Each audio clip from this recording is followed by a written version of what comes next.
Esperemos van a llegar más gente porque ahorita con el trafical, entonces ahí nos vamos acomodando. A lo mejor ustedes allá atrás luego se van a quedar, que la mesa mejor si la traigan para acá o no. Igual acá tenemos lugar también. Sí. Vénganse. Porque va a haber diagramas. Sí, bueno, vamos a tener. Así es, examen al final.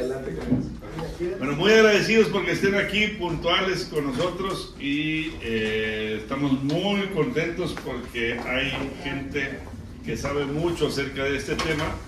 Entonces nos vamos a poder permear un poquito. Acuérdense, como siempre, que siéntanse, por favor. Aquí el chiste es que entre todos vayamos aprendiendo. Entonces, a lo mejor hay gente que no sabe mucho, como yo, hay gente que se sabe mucho, como Arnulfo y Ricardo, pero entre todos vamos a aprender el día de hoy y vamos a hablar sobre un tema que se había hablado muy poco hace... ¿cuánto tendrán los amigos de la batalla? 2007 para acá. Del 2007. O sea, hemos pasado de 1846 a 1946 a 1999 y se nos había olvidado este tema y a partir de los amigos de la batalla hemos ido encontrando parte de nuestra historia. A veces me parece a mí que nos guiamos con que es una batalla perdida, entonces no queremos recordar las batallas perdidas. Pero ese es en el subconsciente. Ya una vez consciente decimos, oye, toda batalla es importante, ganadas y perdidas, y además esta batalla no se perdió, como lo vamos a ver al final de la clase del día de hoy. Y aunque se hubiera perdido, ¿verdad? Tengo una anécdota que hace 2 años se declaró Monterrey heroica gracias al esfuerzo de los amigos de la batalla de Monterrey, y por fin ya Monterrey es una ciudad heroica. Y cuando lo publiqué en mis redecitas que tenemos, me salió gente diciendo, pues ¿cómo que heroica si perdimos? Entonces, para empezar, no perdimos, pero en segundo lugar, la heroicidad no tiene nada que ver con que si ganaste o perdiste. O sea, los actos heroicos son unos y los resultados de esos actos heroicos son otros, ¿no? Pero hay un acto heroico de mucha gente durante 3 días, y si nos le rascamos un poquito, antes y después, ¿no? Porque la batalla duró 3 días, pero la preparación fue desde antes, y después de la batalla también tuvimos aquí hasta el 48 que se fueron, y todavía yéndose también hubo bastantes cosas. Entonces, pues vamos empezando en honor a todos ustedes que ya llegaron, y esperemos que sí se vayan nutriendo un poquito más. Y como saben, el tema es la batalla de Monterrey y los invitados el día de hoy. Bueno, hay que agradecer a Punto y Coma, el espacio, el lugar, que como decimos, hace poquito cumplió 3 años. ¿Qué fecha fue? Enero 22. Enero 22 cumplió 3 años este espacio cultural, y para todos nosotros debe de ser un orgullo que un espacio cultural dure muchos años, ¿no? Si ya dura 3 años, pues habla muy bien de nuestra ciudad, que está desarrollando este tipo de centros. Tienen un club de filmación y algo así. Cine. En la parte de abajo, en el sótano, cuando ustedes llegan, tienen la librería de nuevos y usados. En la parte de abajo tienen la cafetería y parte de los eventos que se hacen aquí, y todavía hay más cosas por decir de Punto y Coma, o sí, teatro. maroma y teatro, hacen las dos cosas. Y retomamos a partir de que cumplieron los 3 años, porque así empezamos hace 3 años. El último jueves de cada mes, un servidor va a estar desarrollando pláticas como esta. Ya el mes pasado, en febrero, empezamos con de estas tierras, el libro de estas tierras. Ahora en marzo es la plática de la batalla, y ya veremos en abril a ver qué nos echamos. Pero ahí vamos. Y entonces, para la plática del día de hoy tenemos a 2 amigos míos, además colegas míos, porque participamos dentro de los recorridos que tenemos en Soy Norestense. Uno de los recorridos es la batalla de Monterrey, y lo hacemos con ellos dos. El arquitecto Arnulfo Cadena, si quiere presentarte. Buenas tardes, gracias a todos por acompañarnos. Ana, gracias por venir. Gracias por invitarnos. Todos, Miguel, Lourdes, todos los caras conocidas, muchas gracias a todos por tomarse la molestia de venir a escucharnos en esta lluvia, ¿verdad? También que estaba un poco complicado el tráfico. Y bueno, la idea de la plática de hoy, Ricardo, que vamos a dar, Ricardo y yo, con la ayuda de David, pues la idea es que se lleven algo, algún conocimiento, por mínimo que sea, pero quisiéramos aportar nuestro conocimiento sobre la batalla, lo que hemos estudiado a lo largo ya de casi 10 años, y queremos compartirlo con ustedes. El tema es exageradamente extenso. Nos vamos a concentrar en ciertas cosas, y a lo mejor se puede dar pie a posteriores pláticas. Vamos a abarcar algunas otras tópicos de esta misma historia, porque la verdad es que libros escritos sobre la batalla de Monterrey en inglés y en español fácil pueden llenar un librero de esos, ¿verdad? Entonces el chiste es localizarlos, tenerlos a la mano y quererlos leer. Pero Ricardo, un servidor, y otro amigo que no sé si vengan un ratito más, nos hemos enfocado no solo en leer, sino en recorrer los sitios, en interpretar lo que han escrito muchos autores, identificar geográficamente, ubicarlos en la ciudad. Es una ciudad que ya el urbanismo borró todo vestigio, salvo alguno que otra cosa que podamos todavía encontrar. Digo, no mencionando al obispado y los cañones de la Ciudadela, cosas que son vestigios de la batalla de Monterrey. Pero la Ciudadela misma ya no es. La Ciudadela, el mismo don Santiago Roel en 1934, 36 por allá, escribió que era fácilmente identificable la ubicación del fortín de la Federación en el cerro, en el extremo oeste de la Loma Larga. Digo, nosotros ya no lo vemos, se hicieron ahí 2 edificios gigantescos que no. Yo recorrí esa área y ya no había ningún vestigio. Bueno, en 1934 se veía todavía ese fortín en lo alto del Cerrito, que es el que está ahí en la colonia del Valle, Fuentes del Valle y Colonia del Carmen. Ahí estaba ese fortín. Todavía en 1930 y tanto se podía ver alguna ruina por ahí. Pero decía que de las tenerías en esos momentos de 1930, 40, no se tenía ni siquiera la más mínima idea de dónde estaba. Algunos lo ubicaban en el colegio civil, cuando no estaban. Entonces, el propósito de la plática es que vamos a enfocarnos en ciertos puntos específicos y nos vamos a ubicar en el Monterrey actual, para que sepan dónde estuvieron esos lugares de combates. Ok, bueno, el arquitecto es arquitecto, ya a eso se dedica, pero pues desde hace tiempo es aeromodelista, ¿cómo será? No, ferromodelista. Y aeromodelista. Y de ahí el gusto por la historia, y el gusto por la historia de la batalla de Monterrey, pues lo ha llevado. La verdad es que disfrutamos mucho de sus pláticas y en los recorridos que hacemos, y ahora en la plática del día de hoy. Muchas gracias. Y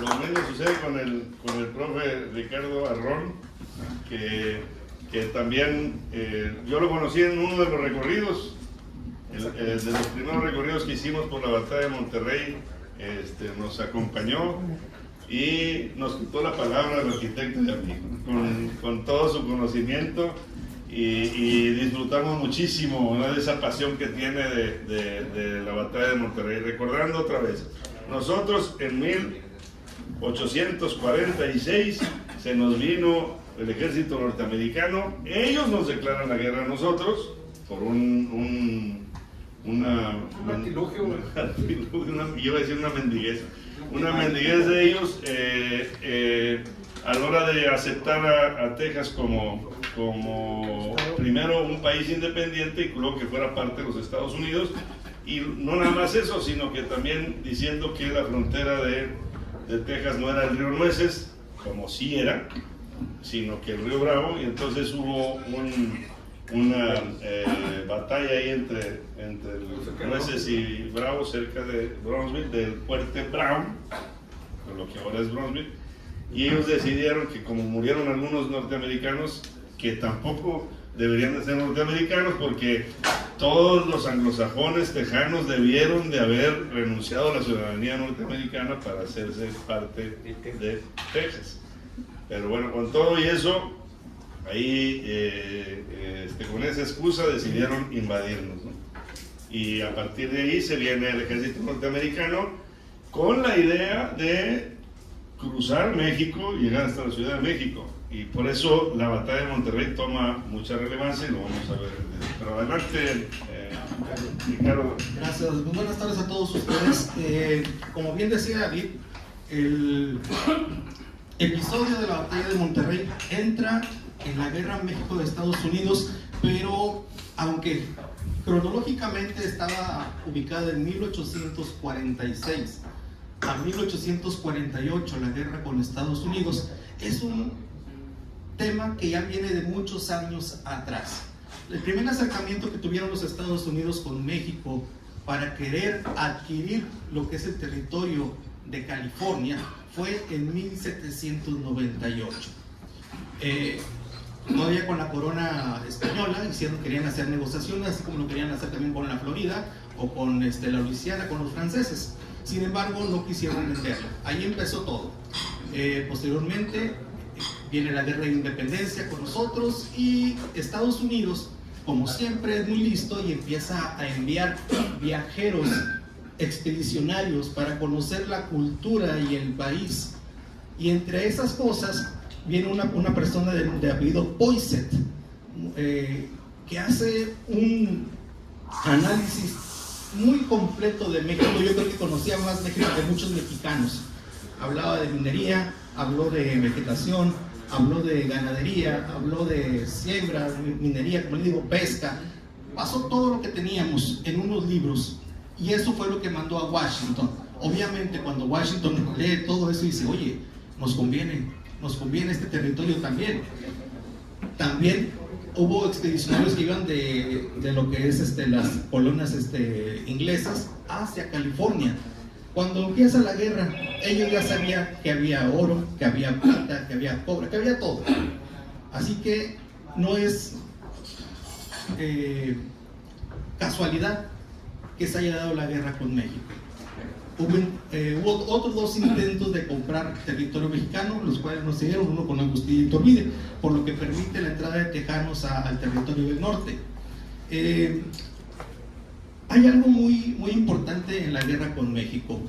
Muchas veces se menosprecia el valor del soldado mexicano ante los soldados estadounidenses, diciendo que fue una guerra de voluntarios en ambos lados. ¿Cómo es posible que perdiéramos si ellos eran voluntarios también, igual que nosotros? Vamos a hacer un pequeño ejercicio en este momento para poner orden en esa idea. Si ahorita en este momento estallara una guerra entre México y los Estados Unidos, y dice nuestro gobierno mexicano: necesitamos voluntarios para pelear contra los Estados Unidos. ¿Quiénes serían los voluntarios que pelearían contra los Estados Unidos? Todos nosotros. Igual en Estados Unidos hacen una proclamación que quieren voluntarios que luchen contra México para conquistarlo. También se avientan de aquel lado. Imagínense que nos unen, ahorita estamos en una reunión previa a la guerra, y yo soy el encargado de enlistarlos. Enrolar. Exactamente, y les pregunto, a ver, ¿cuántos de aquí saben disparar un arma mexicanos? ¿Cuántos? Bueno, yo sé muy bien que el arquitecto es un experto en armas. 2, ¿quién más? 3. Una olera. ¿Quién más? ¿Quién más dispara? 4. 4 de 20. Ahora, esta misma pregunta lo hacen en un auditorio en Estados Unidos. ¿Cuánta gente cree que levante la mano? Mínimo el 90% de las personas que están en ese auditorio. Lo mismo pasó exactamente en la guerra con México. Además de que ellos ya tienen una instrucción básica de lo que era el utilizar armas, la guerra Estados Unidos la comenzó en 1845. Abrió 5 campos de entrenamiento en Texas, Nueva York, Washington, en Boston, y ahí tenían encuartelados hasta 5,000 voluntarios en cada uno de ellos, desde 1845, un año antes que comenzaran las hostilidades. Era entrenamiento de táctica de guerra, de uso de armas, de supervivencia, de manejo de ¿cómo se llama?, de personal. Ellos estaban adiestrados. En cambio, el voluntario mexicano, la mayoría de las veces era leva, o por ejemplo, en el caso del centro de la República, que fueron los que más participaron ahí, por ejemplo, en la toma del convento de Churubusco, en el que el 80% de los soldados que estaban defendiendo el Churubusco eran de la Guardia Nacional, gente que tenía 1 mes o 2 meses apenas enlistados y que muchos ni siquiera sabían utilizar un arma. De hecho, me gusta mucho una frase que utilizan ahí de Pedro Anaya, que dice: no podemos quejarnos de que salgan corriendo porque nunca han sido soldados. Y así ese es el panorama que se vivió en la guerra México-Estados Unidos. Por eso dicen que fue una guerra desigual. Muy bien, vamos a iniciar entonces con lo que son las generalidades propias de la batalla de Monterrey. La guerra comienza el 8 y 9 de mayo en los territorios de Palo Alto y Resaca de Guerrero, cerca de Brownsville, como ya lo había mencionado. Nos apabullaron totalmente. Fue una batalla relámpago a campo traviesa. Horas, 4 o 5 horas duraron cada una de estas batallas y perdimos una cantidad inmensa de personal en ambas, a tal grado que al general Arista, que era el encargado de la tropa mexicana, se le hizo una sumaria, o lo que se viene siendo una corte marcial, porque dijeron: ¿cómo es posible que haya pasado tan rápido y nos hayan hecho pedazos? ¿A qué se atribuye? Al terreno.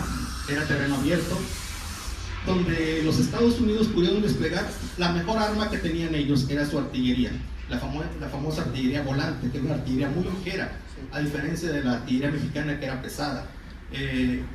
Para mover un cañón, los estadounidenses podían manejarla hasta con 4 hombres, podían manejar y mover esa artillería. En cambio, mover un cañón mexicano implicaba al menos 6, 8 caballos, mulas o bueyes, porque eran de toneladas. Estamos hablando de toneladas los cañones.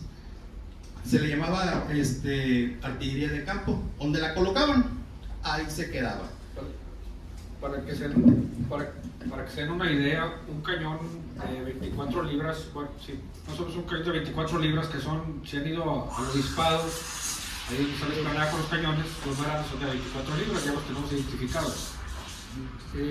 Con su cureña de madera de doble vara, de doble viga, más o menos pesaban alrededor de unos 2.800 kilos, más o menos casi 3 toneladas. Más la munición, ¿verdad? Pues estás hablando que cada munición pesaba alrededor de 15 kilos, entre 12 y 15 kilos. Tonelada y media por 100 disparos, nada más la pólvora, entonces nos damos una idea, una sola pieza, ¿no? Entonces sí necesitábamos como 8 caballos y 12 o 15 hombres para moverlos. Platicaban, regresando otra vez con el arquitecto, en las vueltas que hemos dado, a mí no se me había ocurrido, pero platicaban de la logística de tener una batalla, ¿no? Para nosotros, pues no entendemos, los civiles no entendemos lo que significa prepararte para una batalla, pero ahorita que hablabas de la pólvora, hasta que después que tuve el primer recorrido con ellos entendimos lo que significa llevar la pólvora al lugar y repartirla a cada uno de los personas. Tú platicabas, arquitecto, acerca de eso, de cómo se manejó en estas batallas. Bueno, sí, yo ahorita empecé otra vez el micrófono. El manejo de la pólvora, obviamente, pues era un producto industrial, no era, sí hecho artesanalmente, pero en cantidades grandes. Luego se basaba en pequeños barriles de 50 o 20 kilos, y luego se tenía que hacer en bolsas de 5 kilos, y luego en pequeños cartuchitos. Entonces, pues era, no sé, como el pan Bimbo, hasta después haciendo como lonche. El que tenía el fusil, ¿cómo se llama? Sí, tenía que tener cartuchitos de cartón. Sí. Y cada cartuchito lo rompías para poder ir llenando para cada disparo. Y esa pólvora tenía que llegar seca y tenía que llegar fina. Así es. Sí, la ventaja de la pólvora negra es que si se moja, bueno, queda inutilizada en ese rato, pero se pone al sol en una lona y se vuelve a secar y vuelve a ser tan explosiva como un inicio. Un problema que tiene la pólvora negra, así se llama la pólvora que se echa por el cañón a un fusil, a un mosquete, es que se tiene que abrir el cartucho con los dientes, se echa parte se echa por la boca del cañón y otra parte se deja para la cazoleta, que es el mecanismo que va atrás que se tiene que amartillar para que produzca la chispa para hacer el disparo. Eso produce una sed insoportable. Disparar 5 o 6 cartuchos de esos en 3, 4 minutos. Después es tan corrosiva esa pólvora que produce demasiada sed, que si no se tiene un medio de providencia de agua, llega a ser un problema para la tropa. Y lo fue, y aquí lo fue. Muy bien. Perdemos Palo Alto y Resaca de Guerrero, las perdemos. El ejército mexicano se regresa nuevamente a Matamoros, donde estaba la base, y decide, ante la gran cantidad de pérdidas, decide no pelear en Matamoros, no defender Matamoros. ¿Y qué pasa? Pues dicen, vamos a la siguiente ciudad. ¿Cuál ciudad sería? Monterrey. Había 2 caminos posibles para tomar de Matamoros a Monterrey. Una fue tomada por el ejército mexicano, que era la más difícil porque no había agua, que era de Matamoros primeramente a Linares, Cadereyta y Monterrey. Los estadounidenses fueron un poquito más claros en eso y fueron a caballo, no caminaron, fueron poca tropa caminando y la mayor parte fue transportada por barco por el río Bravo. Cuando llegan de Matamoros a Linares, en el trayecto llega una misiva de México que dice: ¿sabes qué, Arista? Tú ya no puedes ser el comandante del ejército del norte por los malos resultados, tienes que ir a la capital porque te van a hacer un juicio. Dejan en provisional a otro general muy destacado, Francisco Mejía. ¿Okay? Él empieza a enviar a soldados a Monterrey, a vanguardia, para que comiencen con los preparativos para la defensa. Entre ellos los ingenieros. Uno era Zuluaga, que pertenecía al cuerpo de ingenieros, y el otro era Mariano Reyes, que era de los zapadores. Los dos eran los encargados de fortificar Nuevo León, o Monterrey, mejor dicho. Cuando comienza el éxodo de Matamoros a Linares, hay narraciones muy desgarradoras que dicen que muchos heridos venían arrastrándose porque tenían miedo de quedarse en Matamoros, porque decían: no, si nos atrapan los gringos nos van a matar. En el camino, como no hay agua, como no hay alimento, dicen que se comieron hasta las monturas, y los de caballería pues llegaron sin caballos porque se comieron los caballos. El agua llegó casi llegando a Linares gracias a que comenzó a llover. O sea, le llaman la ruta de la muerte. La artillería la tiraron. Exactamente. Y la poca artillería que pudieron rescatar de Matamoros la fueron aventando, enterrando haciendo cualquier cosa porque ya era imposible el transporte. De hecho, creemos que en algunos sectores todavía puede existir algo de material de guerra enterrado. Muy bien, llegan a Linares, ya ahí lo recibe la gente, les da de comer, los apoya, y ellos pensaban que iban a seguir con Francisco Mejía. Otro de las grandes cosas que pasó es que llega una nueva carta y dice: ¿sabes qué, Francisco Mejía? Tú no puedes ser el general, vamos a poner en tu lugar a otro más que se llama Pedro de Ampudia. Y ahí comienzan los grandes problemas entre el ejército del norte, entre un bando y el otro. Unos estaban a favor, que querían que siguiera Mejía, y otros que estaban a favor de que fuera Pedro de Ampudia. Llegan a Monterrey, en tan solo 2 meses convierten a Monterrey de una ciudad pacífica, comercial, industrial, como lo era en ese entonces. Hacemos un paréntesis: Monterrey siempre estuvo alejado de todos los problemas que había en el país. Oye, que hubo una revuelta en el centro. Nosotros seguimos comercializando, seguimos fabricando, seguimos sembrando, y aquí comenzaba una industria muy fértil que era el algodón. Siempre hemos oído que en Estados Unidos, en el sur, hay algodón, pero bueno, aquí también comenzaba a darse el algodón, la caña de azúcar, y obviamente el licor. Éramos una potencia para exportar licor, algodón y caña de azúcar. Obviamente, ¿a quién se los vendíamos? Pues a los del norte. De ahí comienzan también algunas situaciones de decir que los de Monterrey son pro-yanquis. Pro-yanquis. No sé por qué dicen eso. No sé por qué hasta la fecha lo siguen diciendo.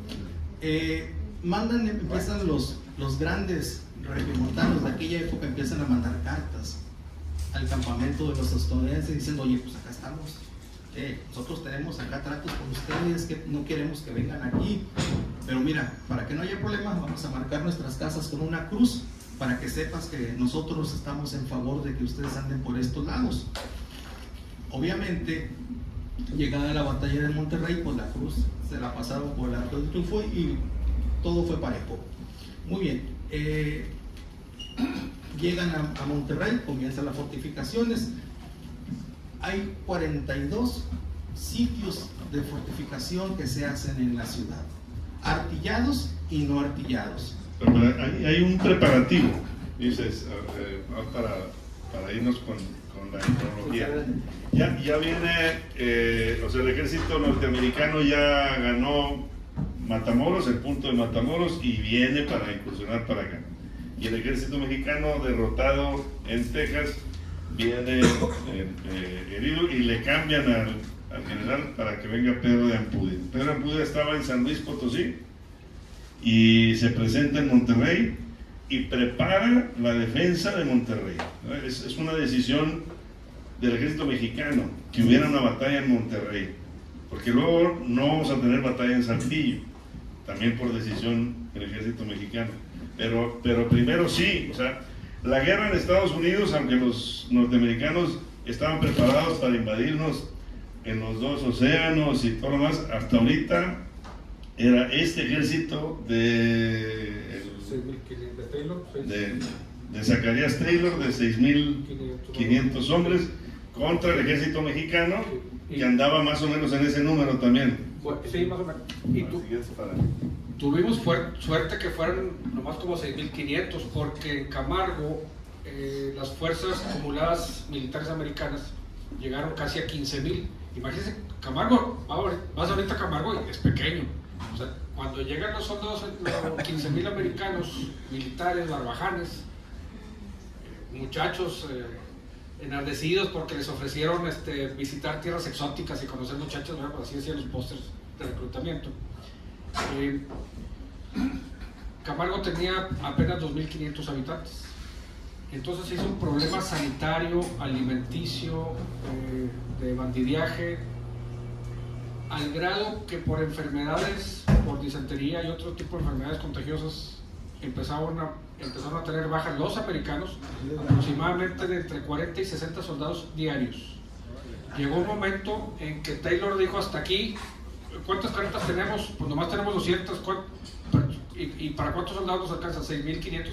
Échame al primer regimiento, al tercero, al quinto, al séptimo, A los Rangers escogió quiénes, 6.500 porque era la capacidad de los carruajes que podían traer los pertrechos. Si no, probablemente hubiéramos tenido 10.000 o 12.000 soldados aquí. Y el resto de los 6.500, los que quedaron en Camargo, los despachó a otras guarniciones.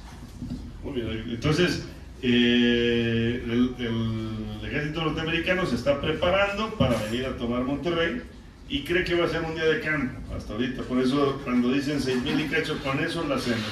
Hemos cruzado ya territorio mexicano sin ningún problema y vamos a ir a tomar a Monterrey. Pero ahorita estaba platicando Ricardo que nos íbamos preparando, o sea, decidimos el ejército mexicano de preparar Monterrey para la batalla. Y eso hace que toda la ciudad esté expuesta a esto.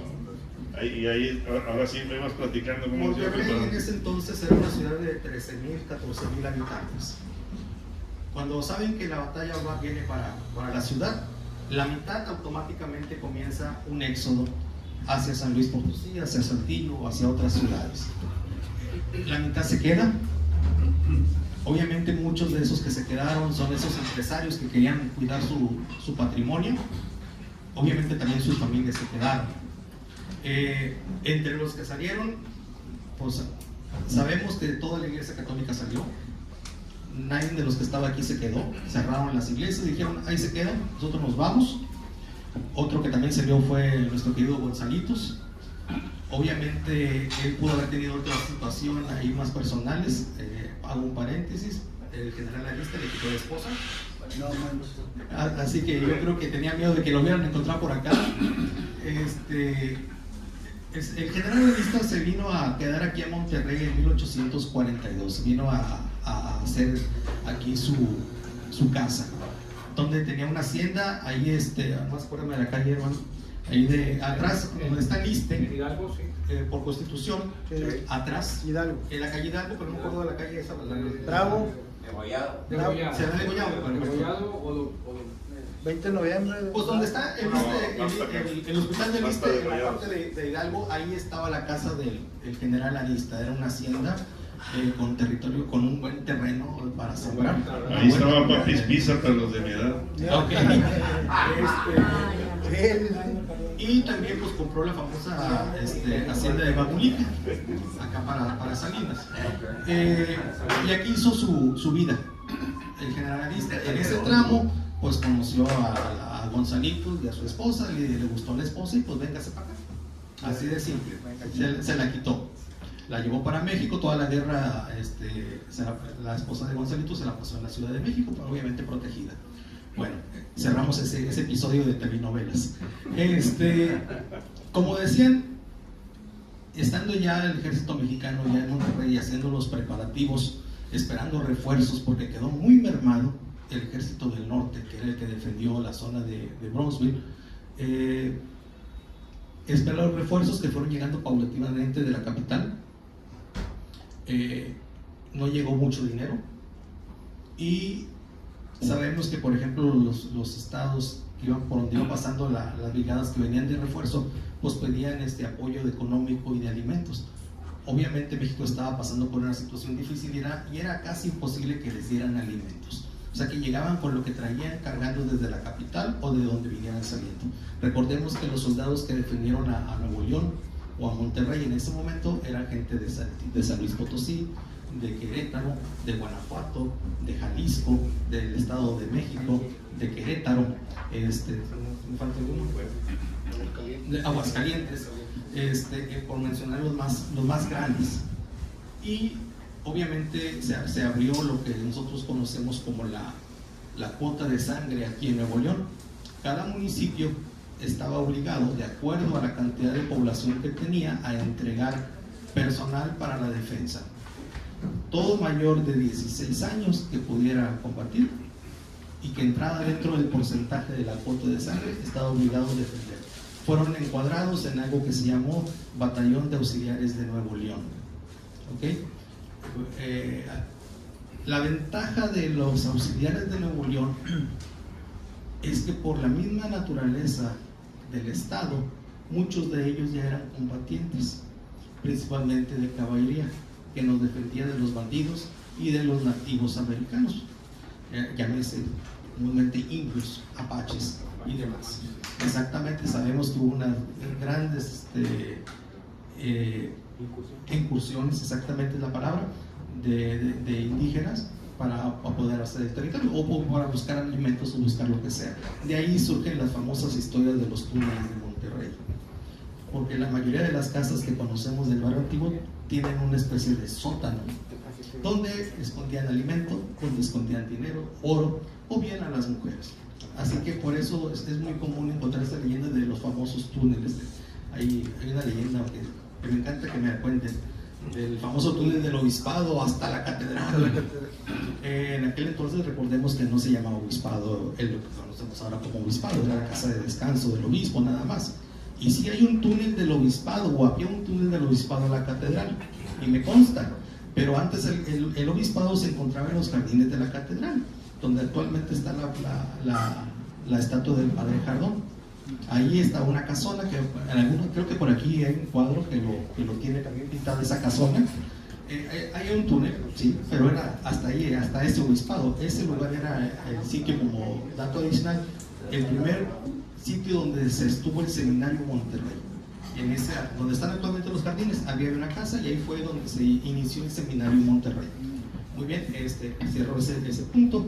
Y la caballería de auxiliares estuvo haciendo labores de guerrillas principalmente. Esa era la función de los auxiliares de Nuevo León en la mayoría. Sabemos que en la tenería estuvieron auxiliares de Nuevo León combatiendo como infantería. Sabemos que también estuvieron en el obispado, ya tenemos alguna información que nos dice que allí estuvieron, y en el puente de la Purísima. Aunque posiblemente estuvieron por todos lados, pero no tenemos documentos que nos digan tales personas del cuerpo de auxiliares estuvieron aquí. Para poder asegurar un dato histórico necesitamos un documento que lo diga, aunque pensamos que estuvieron por todos lados, pero de los documentos que tenemos solamente sabemos que estuvieron en la tenería, en el puente de la Purísima y en el obispado. ¿Okay? Pero que esos ya son puntos de batalla. Exactamente. Primero llegamos a que el ejército norteamericano se va acercando y el ejército mexicano va preparando su batalla. Aquí el arquitecto tiene muy claro Antes de llegar ahí a ese punto, hay algo que el arquitecto mencionó que es muy importante. El ejército norteamericano de Camargo a Monterrey venía solamente con 6.500 hombres, como lo dice el arquitecto, porque es lo que podían mantener única y exclusivamente. Pero pensó que iba a ser la batalla como lo fue en Palo Alto y Resaca. ¿Y qué pasó? Dijo, no, me voy a llevar artillería ligera. Con esto es más que suficiente. Y alguien le dijo, muy sabio, no, hombre, llévate aunque sea un morterito, hombre, lo podemos ocupar, artillería pesada, llévate uno, aunque sea, bueno, me voy a llevar uno. Lo hubiera dejado porque ese fue el que nos hizo que nos dobláramos las manitas. Al rato llegaremos a ese punto. Y venía nada más con artillería ligera, artillería de campo, aunque traían dos cañones de 24, pero pues nada pudieron hacer contra las casas, contra las fortificaciones que había aquí en la ciudad. Muy bien, llegan de Camargo, llegan a Cerralbo, los estadounidenses, llegan a lo que es Agua Fría, llegan Marín, Agua Fría y compran quesos en Agua Fría. Compran quesos. Llegan a lo que es San Francisco, hoy conocido como Apodaca, y allí van a hacer su cuartel general. Pero alguien les dice, no, vamos más adelante, sus exploradores, y llegan a San Nicolás, a lo que conocemos ahora como el Nogalar, la colonia futuro Nogalar, entre las zonas de donde está el Hospital Metropolitano, hasta la Carmen Romano, Avenida Nogalar, Diego Díaz de Berlanga. Esa zona era lo que se conocía en ese entonces como Bosque de Santo Domingo, o posteriormente Bosque de Nogalar. Eso es lo que está ahí en el mapa que... Ahorita vamos a poner esto. Sí, se los voy a... tiene que ver con todo esto. El ejército mexicano, mientras tanto, prepara las defensas en la ciudad. Ahorita vamos a ver la hojita que les dio el arquitecto para explicárselas. Y casualmente, cuando llegan al Nogales, el ejército de los Estados Unidos, pues se quedaron en la mejor parte de la ciudad, una zona arbolada, que según algunas descripciones dicen, el sol no tocaba el piso de lo frondoso de los árboles. Tenían 5 ojos de agua, 4 de ellos cristalina, para poder tomar. En cambio, los que estábamos acá en la ciudad, pues tenían el canalón, lo que conocemos como el Santa Lucía actualmente, pero pues estaba un poco contaminado, por llamar de alguna forma, porque una de las acequias pegadas al canalón, que era la acequia de las labores nuevas, es la que alimentaba a toda la zona industrial, así, entre ellas las tenerías. Si saben un poco del proceso de curtido de pieles, saben que utilizan el agua, y el agua pues queda contaminada, y eso es lo que tenían nuestros soldados para tomar agua. En cambio, en el Nogales había 5 ojos de agua, les digo 4 cristalinos, había, según la ración, estaba completamente el piso lleno de nueces, porque estaban cayéndose de los nogales, así que les dimos agua, les dimos sombra, les dimos fresco y aparte de alimento. ¿Quién sabe si esto lo prepararon los norteamericanos? Porque llegaron en su mero momento. Es una zona ahí en San Nicolás que pues ahora están las avenidas, la avenida Nogales y la avenida Félix U. Gómez y todo eso, y todo construido. Pero en aquel entonces, después de la guerra con los Estados Unidos, después tuvimos nosotros lecherías ahí. Y para poner lecherías se requería de mucha agua. Y para un buen ejemplo, los parques que tienen ellos allá, tienen unos encinos de más de 500 años, Bien frondosos. frondosos, y si le agregamos que había las nogaleras, pues con mayor razón, ¿no? Una zona muy frondosa. Cuando se preparan los reductos o las fortificaciones para la defensa de la ciudad, que ya nos va a explicar el arquitecto Cadena. No, ya te echaste tú. Oiga, Yo te escucho. hubo un pequeño detalle, que como en todas las guerras, pues había traidores. Y de ellos, Estoy para eso. uno de ellos fue el querido embajador español, que estaba aquí en la ciudad. Yo iba a decir eso, pero... Bueno, ya te lo gané. Está padre esa anécdota porque nos hace ver que los americanos contaban con servicio de inteligencia. Siempre traían exploradores avanzados, ya sea indios, Texas Rangers, traían guías. Inclusive mexicanos.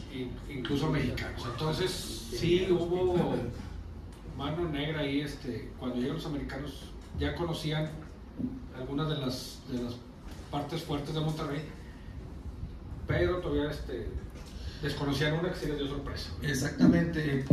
El embajador llega con el campamento de Taylor en Cerralbo y les dice, oye, pues ahí tengo mi business, ahí está mi casa, no quiero que les hagan nada. Yo no tengo nada que ver con eso. Exactamente, no tengo nada que ver con ustedes en la guerra. Somos amigos. Y para que veas que somos amigos, mira, este es un dibujito que te voy a pasar de lo que están haciendo los mexicanos. En AutoCAD, ¿verdad? Sí, a colores y todo. Aquí voy a ver un paréntesis. Hubo una situación que se dio con uno de los reductos que se estaban haciendo, que es el reducto del Fortín de las Tenerías, o el reducto de las Tenerías.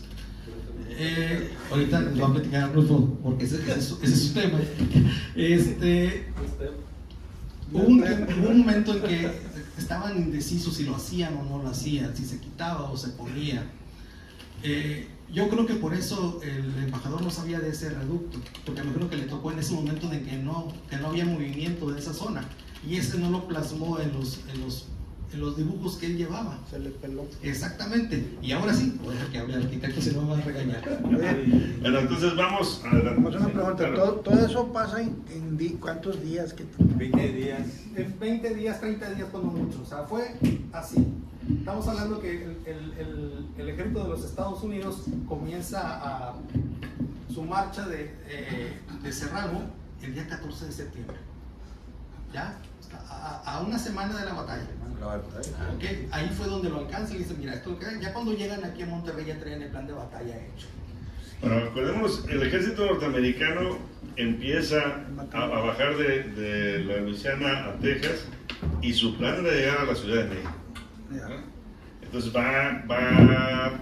pasa por Texas, pasa por la franja que era de Tamaulipas, que ahora es de Texas, de San Antonio a Matamoros, y luego se incrusta después del Río Bravo, y como dicen, una semana antes de empezar las hostilidades en Monterrey ya estaban encerrados.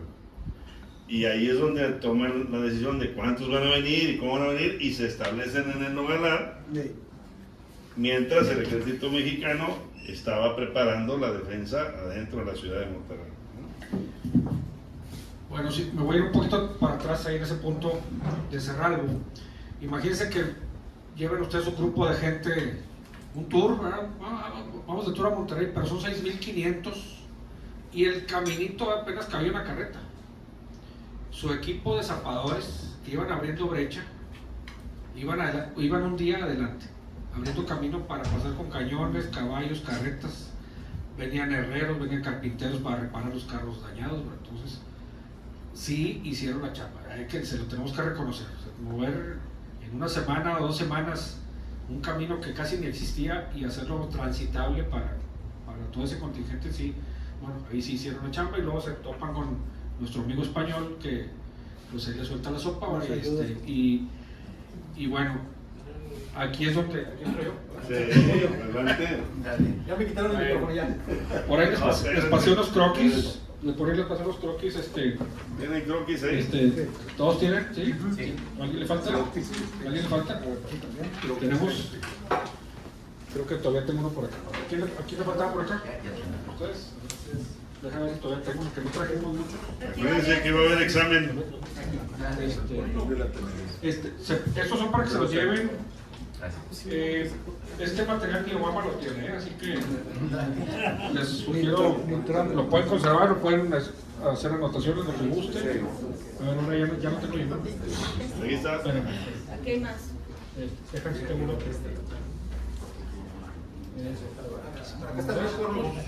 Bueno, ahí trae el cartón. Bueno, por eso iba a hacer un croquis ahí, porque le falta algo a este. Si se fijan, el que viene así como un plano de muchas calles, dice por ahí fortificaciones defensivas de Monterrey, únicamente del lado este de la ciudad, únicamente las del lado este. No vamos a hablar de allá de los Urdiales, de Saltillo, de la carga de lanceros, eso lo vamos a hacer para otra plática. Yo les voy a decir porque yo quisiera que, bueno, estaría de esta manera, ¿verdad? Nosotros estamos ahorita del otro lado del río, Santa Catarina. sí. Y acá, Bueno, acá está el norte. es que esa es una curiosidad. Los americanos siempre ponen sus mapas, como iban avanzando, los ponen hacia el sur. Nosotros tenemos la costumbre de hacerlo al norte. Entonces, bueno, se construyeron, como ya nos dijo Ricardo, se construyeron apresuradamente varias fortificaciones importantes aquí en Monterrey. La más formal fue la Ciudadela. No aparece aquí porque le quiero dejar también para otra situación. La dibujé aquí mal dibujada de esta zona. Estaría por este lado en el mapa, ¿no? Sí, en Juárez y Tapia. Esta calle sería Guerrero y esta sería. Vamos a poner para que se ubiquen, para ubicarnos. Esta sería la calle Juárez, que digo, era una calle común y corriente antes, no era una avenida, ¿verdad? Y esta sería Tapia. ¿Cuál? Tapia. Sí, ahorita les voy a pasar ahí otro dato. Pero resulta que este es Guerrero y esta es Zagarza y es Colegio Civil, y luego acá está MM Llano y acá está Treviño. Entonces, si se fijan, y acá Emilio Carranza, ¿verdad? Si se fijan, este fuerte abarcaba 9 cuadras. Entonces, cuando dicen, oye, ¿dónde estaba la Ciudadela? Ah, pues en Juárez y Tapia. No, ahí está el Teatro Calderón. Sí, el Teatro Calderón. Ahí está el Teatro Calderón. Bueno, la Ciudadela abarcaba 9 cuadras ahí contiguas. Claro, no totalmente, pero... Que es el mero centro, en Arramberri y Juárez, ¿no? Sí, en Tapia y Juárez. Tapia y Juárez y Zagarza. Porque Centro geográfico. ahí No, no, sí, pero me refiero, si abarcaba 9 cuadras, pues llegabas a Ramberry, pero No, tres para un lado, tres para el otro. Ay, ese ok. está bien importante ese punto que usted menciona. Sí. Arriba y 3 abajo. La Ciudadela fue construida 1 kilómetro al norte de Monterrey. Monterrey llegaba, ni siquiera Juan Ignacio Ramón, porque ese era el arroyo de los Ojos de Agua.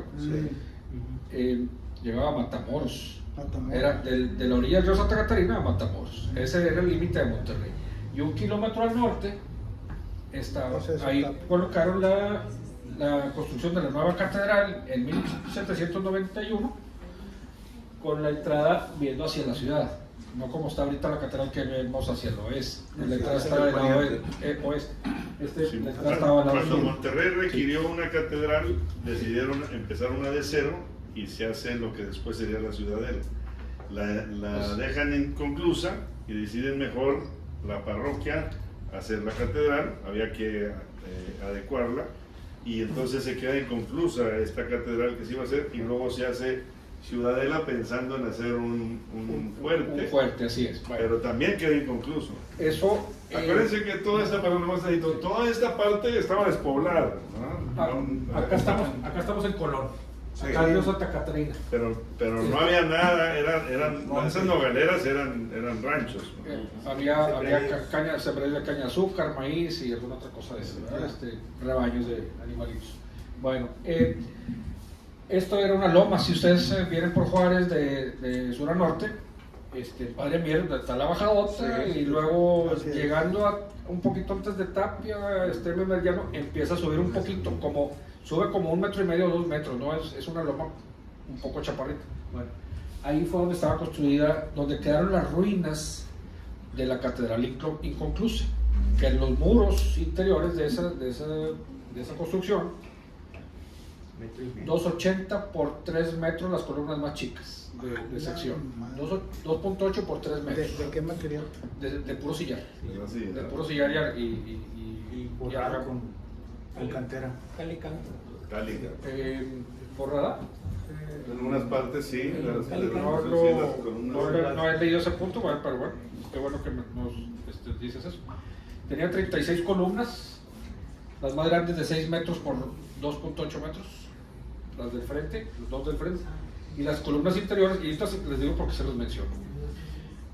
No eran muy altas, hasta 7 metros las más altas.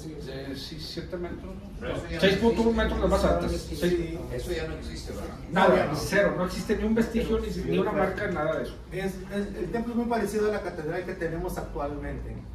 Imagínense que le van a quitar toda la parte del techo hasta antes donde empiezan toda la arquería, de ahí para abajo. De ahí para abajo. 6,6 metros era lo que tenían las columnas esas. ¿Por qué lo menciono esto? Bueno, esas columnas de 6 metros de altura, pues eran unas ruinas altas sobre una loma. Entonces se veía desde Apodaca. Se veía más amplio. Desde Apodaca con el Catalejo se veía, y 40 años de abandono de esa construcción inconclusa, una construcción inconclusa, o sea, no tenía ni acabado ni nada, y luego 40 años abandonada, crecieron hasta hierbas en la parte de arriba, y en una vuelta que se ven por el centro, donde vean casas antiguas de sillar, que no tengan mantenimiento, van a ver que está la superficie ennegrecida de la intemperie y la lama y mojo y todo eso. Entonces se veían columnas negras enormes, ¿verdad? Y le llamaron el Fuerte Negro. El ejército mexicano, por orden de Ampudia, y un general bien importante que tuvimos, Mariano Reyes, o coronel, ¿qué? Era coronel. Coronel Mariano Reyes, desarrollaron alrededor de esas ruinas, sobre esa lomita, un muro defensivo, más o menos de 3 metros de espesor por 2,5 metros de alto, 3 metros de espesor, 30 centímetros de tierra amontonada para cualquier munición de arma personal, rifle, mosquete, pistola, lo que sea, 30 centímetros de tierra para cualquier bala. Este muro tenía 3 metros, compuesto de 2 muros, muro de sillar, era un ensanguichado de sillar, un sillar adelante, otro atrás y relleno de tierra. ¿Verdad? Que me supongo que era la misma tierra que sacaron de las cimentaciones de las columnas con las que construyeron, que ahí se deben de haber quedado. O sea, Cuando paran la obra en 1794 más o menos, no hay lana, no, pues ya no quiero que construyan, ya no estoy lana, pues ya no hago nada, sacaron a todos los maestros a hacer otras cosas y se quedó en abandono total. A completar la capilla, o sea, la chamba de hacer la catedral no les alcanzó y entonces regresan a la gente a la capilla, bueno, a la parroquia de Monterrey, para que la parroquia de Monterrey la adecuaran para hacer catedral. Siempre bueno, nos estamos viendo otro tema, pero siempre fue la idea de arreglamos la parroquia para hacer la catedral o hacemos una nueva. Bueno, la importancia de este sitio es que fue la única obra formal, así lo mencionan muchos autores, porque ese muro, imagínense, 3 metros de ancho más o menos, es como de aquí a la pared, Sí. ¿verdad? Como aquí en la pared, y de alto, pues más alto que, pues casi hasta el techo, ¿verdad? Y atrás del muro había una pasarela donde los soldados tranquilamente se asomaban con su mosquete, ¿verdad? ¿Vale? Por ahí debo traer unos dibujos ahorita. Sí. ¿Esa es la maqueta? No, Si quieres la voy a pasar. A ver, No, creo que hay 3 dibujos más A ver. claros. A ver. déjame ver, espérame. No, pues se me desespera. Más o En el menos. año de A ver, 2009 así se los van pasando por favor y se los pueden dar una idea. se hizo un primer bosquejo de lo que fue la iglesia. Ahorita El fortín de la Ciudadela, no sé cuál me pasaste. Sí, el de la ciudadela. Ok, la planta. Sí.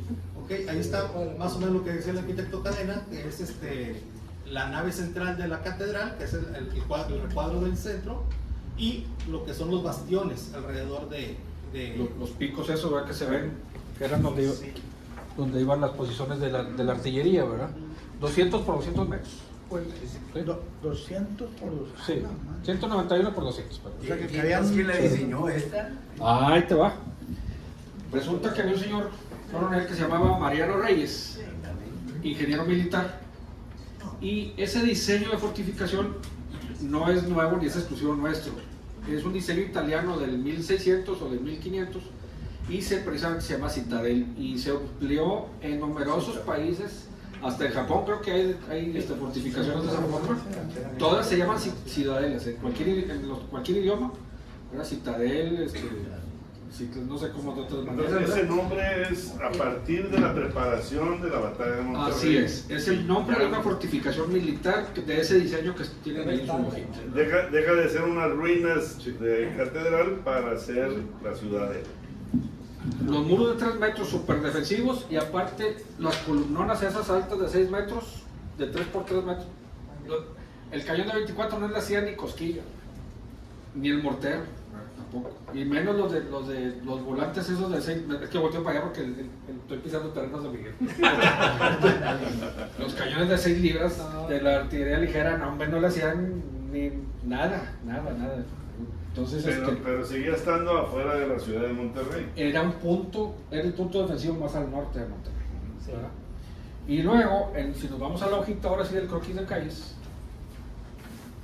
van a ver un pequeño dibujillo así en forma de cucharoncito, que es el fortín número 5.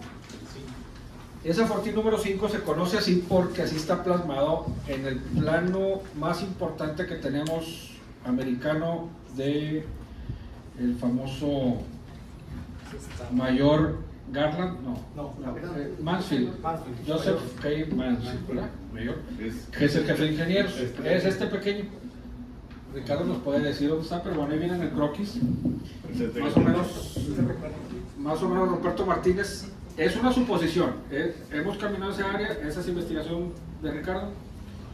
No hay ni una ruina. No queda absolutamente nada, simplemente por deducción de que es la parte más alta de la calle. Platón Sánchez es la calle, para ser exactos. Actualmente Platón Sánchez Ruperto. estamos ubicándola en lo que es la Iglesia de la Luz, ¿la ubican? Sí. Bueno, la iglesia y la Plaza de la Luz, que está más al norte. Sí. Ahí en medio, por Platón Sánchez, ahí es la parte más alta de la zona, así que posiblemente ahí es donde estuvo lo que es el fortín número 5 que viene ahí. Ya sabemos cómo se llamaba, se lo voy a como dato novedoso, es el fortín de la muralla. Por eso, si ustedes saben, ese barrio se llamaba el barrio de la muralla. El barrio de la muralla, así es, ¿verdad? Y en investigaciones de Ricardo y mi otro compañero que creo que no llegó, ¿verdad? Pablo Ramos, no llegó. Bueno, encontraron unas actas en el archivo histórico donde mencionan que una señora de justamente de ese sector está reclamando sus 900 adobes que le quitaron para hacer la muralla. Y los quiere de vuelta. Entonces los ocupa, ¿verdad? Porque pues sí se le estaban escapando ahí las chivas y las gallinas. Entonces, Como un paréntesis de eso, lo que comenta el arquitecto, todas las fortificaciones utilizaron materiales de las mismas casas de la ciudad. Todos ¿cuántos sillares me vas a dar? No, pues que 100. Bueno, aquí está tu recibo, cuando acabe la batalla vienes por tus 100 sillares o 100 adobes, dependiendo de lo que fueran a hacer. En el caso para la muralla fueron 900 los que dio esa persona. Si estamos hablando de 900, ahí si tú tienes cuánto más o menos la medida. pues sí, los sillares más o menos son como de 5 centímetros por 20 por 30 o 40 centímetros más o menos. Digo, los adobes. Los adobes, sí, sí, los adobes. Sí, sí. Pero eran prestados. Sí, eran prestados y costaban, ¿verdad? Eran creo que 10 adobes por peso, más o menos. 10 o 20 adobes por peso. Así que estamos hablando de un fortín como de 75 a 80 metros de largo. O sea, no era una cosa pequeña, era algo muy, muy bien presentado con esta cucharita era para colocar artillería. Había un cañón. ¿Uno o dos? Uno. Bueno, ahí Uno está el fortín número 5. Oye, en una semana hicieron todo eso. En 20 días. No, bueno. como en 20 días, un mes. O sea, Los comenzaron. gringos llegaron a agarrar una semana, pero los mexicanos ya tenían más tiempo. Desde agosto, a principios de agosto se me hace. ok. Bueno, la Con- fortificación, la ciudadela comenzaron alrededor de mayo. Sí. Cuando pasó lo de Palo Alto, dijeron, no, hay que empezar. ¿Ok? Ok. Pero pues, estamos hablando que es la más grande. Bueno, fíjense que creemos que esa fortaleza está muy grande para hacerla en 1 o 2 meses y todo el material que conlleva. Creemos, pero no lo hemos podido todavía confirmar ni verificar en otras fuentes. Creemos que ya estaba empezada desde antes. Alguien ya la había comenzado, eso sigue en investigación. El caso es que para el momento de que llega la guerra de Monterrey ya estaba completo esos muros. Entonces, es posible y es factible pensar que ya era de otra época, de algunos años antes, que a lo mejor ya estaban, por lo menos comenzada, ¿verdad? Por lo menos comenzada esa obra. Pero eso será tema de otra. Lo que sí sacar los sabemos datos. que siempre fue utilizada como fortín, como fortaleza. Independientemente que estuvieran los bastiones o no, desde que terminó la independencia, siempre fue utilizada en diferentes momentos o diferentes hechos bélicos aquí en la ciudad. Aparte fue hospital, aparte fue cementerio. Durante las primeras epidemias de cólera, ahí fue donde confinaban a los enfermos. Estuvo tal abandono que incluso en una epidemia de lepra también, ahí fueron a llevar a la gente. Se hizo guarida de malvivientes. Rosario ahí. Sí, Abandonado. sí, estaba en total abandono. Bueno, luego cobra importancia ya con la inminente invasión a Monterrey o el ataque a Monterrey y se aprovecha y se termina como un punto defensivo. Fue el único punto defensivo formal, así se menciona. El número 5. Oficial. La ciudadela. El número 5, que muchos historiadores lo menosprecian, ese pequeño fuertecito, o era un parapeto hecho con los adobes que ya mencionamos, realmente sí es algo como muy denostado, el número 5 es un fuerte abandonado, porque así lo mencionan los reporteros de guerra americanos, y así lo pone el mismo ingeniero militar americano que hizo el plano de Monterrey, que está bastante, para nosotros es muy interesante y se le saca mucho provecho. Lo menciona como el fuerte abandonado. Pues bueno, fuerte abandonado cuando llegó el corresponsal de guerra, pero fue el primer fuerte que le dio batalla, fue el primer fuerte donde salieron los disparos para matar a los primeros americanos, más o menos a la altura de Colón y, ¿qué te gusta? Guerrero, por ahí, Pues digamos que Emilio Carranza, por ubicamos en todo Vitro. lo que es la zona de Vitro. por Vitro. Todo donde está Vitro, toda esa zona es donde empezó a mover las tropas del ejército estadounidense. Como que ahí llegaron ahí donde está Vitro, Villera, por ahí. Por Guerrero. Ahí Taylor con una batería de 2 piezas de 24 y el obús. y el mortero, el mortero de 10 pulgadas. ese disparaba unas balas pues, de 25 centímetros, explosivas, ¿verdad? O sólidas, ¿verdad? Bueno, otro dato, un poquito así entre paréntesis. Cualquier arma, cualquier cañón de esa época, 9, 12, 18, 24 libras, el alcance máximo eran 1100 metros. Todo, sí. O sea que llegaba el pelotazo, o sea, era terrible, era 1000 metros. 1100 metros. Entonces, más o menos, de la Ciudadela a las Tenerías tenemos como 1400 metros, más o menos. Entonces, todas las tropas americanas pasaron por aquí, un poco al alcance, pero Taylor, imagínense que este es Colón, esta línea que puse aquí, Juárez, Colón, bueno, es un barrio conocido. Aquí estaría sin vidriera, déjamelo poner. Más o menos por aquí se planta Taylor con 2 cañones bueno, pues disparar para acá y el mortero de 10 pulgadas. Bueno. Y empiezan a desplegar tropas, bueno, desde la Ciudadela, en esta parte de aquí era donde estaban los cañones mexicanos, en este piquito que tienen por ahí, bueno, los que traen por ahí las imágenes de color. Vamos a hacer una dinámica al final con ese final. Así que me los regreso. Del pico sureste, de ahí estaban todos la artillería mexicana. Ahora sí estamos ya en el primer día de la batalla. Acuérdense que fueron 3 días de batalla.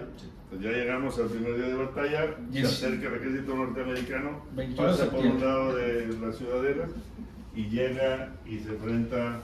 Así es. Bueno,